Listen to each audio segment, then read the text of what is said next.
Prime Minister Modi visit Japan.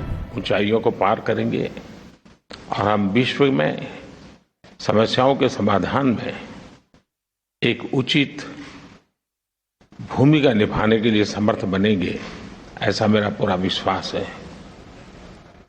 तो प्रधानमंत्री नरेंद्र मोदी को आप सुन रहे थे कि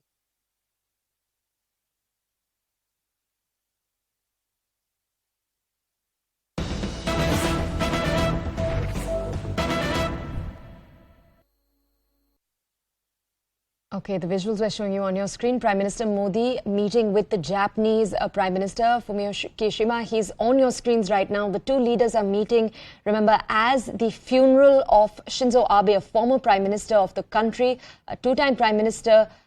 He was assassinated on July 8th. His funeral is taking place in a few hours from now, and you're going to have multiple world leaders descend on the entire event. You're going to have the Vice President of America, you're going to have the Prime Minister of Canada, the leader of Vietnam, a number of other leaders come to attend this same event. But apart from discussing that, the two leaders on your screens right now are also going to be discussing strategic ties between India and Japan. I'm going to get... और Japan आने के बाद मैं अपने आप को ज्यादा शोकातुर अनुभव कर रहा हूं, क्योंकि पिछली बार जब मैं आया तब अबेशान से बहुत लंबी बातें हुई थी और कभी सोचा ही नहीं था कि जाने के बाद ऐसी खबर सुनने के नौबत आएगी।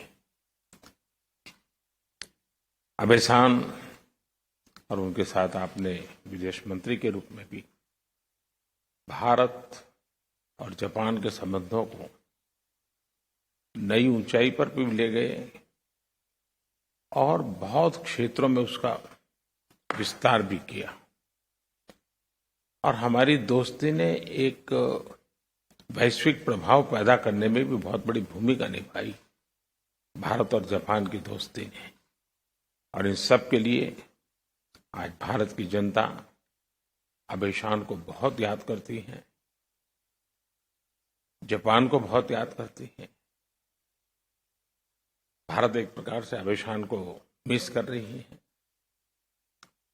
लेकिन मुझे विश्वास है कि आपके नेतृत्व में भारत जापान संबंध और अधिक गहरे होंगे और अधिक ऊंचाइयों को पार करेंगे और हम विश्व में समस्याओं के समाधान में एक उचित भूमिका निभाने के लिए समर्थ बनेंगे, ऐसा मेरा पूरा विश्वास है। प्रधानमंत्री Narendra Modi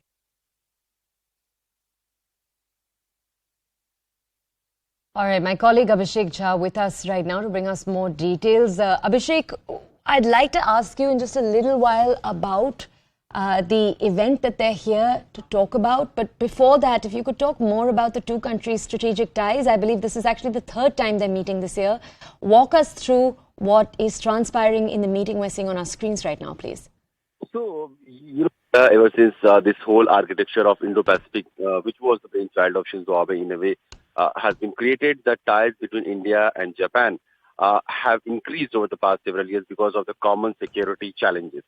Also, there are aspects of collaboration which India and Japan have been exploring in terms of manufacturing capacities. You know that a lot of manufacturing bases of Japanese companies were in China, but in the wake of global pandemic and the disruption in supply chain, Japan has tried to incentivize its companies from moving away their bases from China to other Southeast Asian nations, including Vietnam, including India.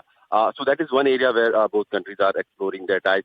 There are other areas of technological advanced expertise that Japan has, and these are also something that India is seeking.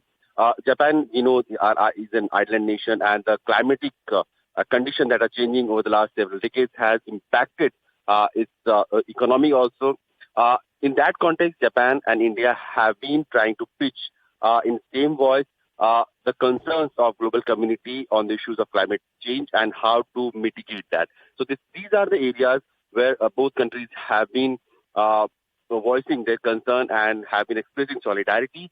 And when Prime Minister is meeting current Prime Minister Fumio Kishida, these issues will be discussed. Apart from that, few more collaboration. We have no we know that Japan has been one of the key company who have provided a lot of infrastructural facility and advanced technologies to India, including metro train to the upcoming bullet train, which is part of one of the ambitious projects that Shinzo Abe and Prime Minister Modi had laid in Gujarat. So these are the kind of projects that India has collaborated with Japan, and more such projects would be coming up in the future because the countries have been in regular touch with each other on these issues. Okay. And Abhishek, our audiences know that the Prime Minister is there right now for the funeral of Shinzo Abe, a former Prime Minister of the country, much beloved not just in the country but around the world. I'd like to ask you quickly, Abhishek, if you could tell us two things. A, tell us more about Abe's legacy. But then B, if you could also tell us about the event in which he died, July 8th, where he was assassinated. What investigations have taken place since? If you could tell us both, please. So clearly, Shinzo Abe had brought Japan back on the world stage, and it was the coming-of-age diplomacy that he has created. It was very strong diplomacy, which was sometimes criticized in his home also, but he went ahead with this, and that included, repairing the ties with USA and including USA as a key collaborator and partner in that region. Also, creating a contingency plan for Taiwan. We know that Taiwan and Japan share their maritime boundaries, and they have both been concerned and challenged by the Chinese aggressiveness in that area. In the recent flare-up situation that we have seen around Taiwan, there were certain missiles also which fell in the special economic zone of Japan, which Japan tried to lodge their protests also against China. So these have been the common challenge. The Indian collaboration was also aimed at providing a lot of capacities from the Indian side to Japanese companies. And this was an area which is still under work.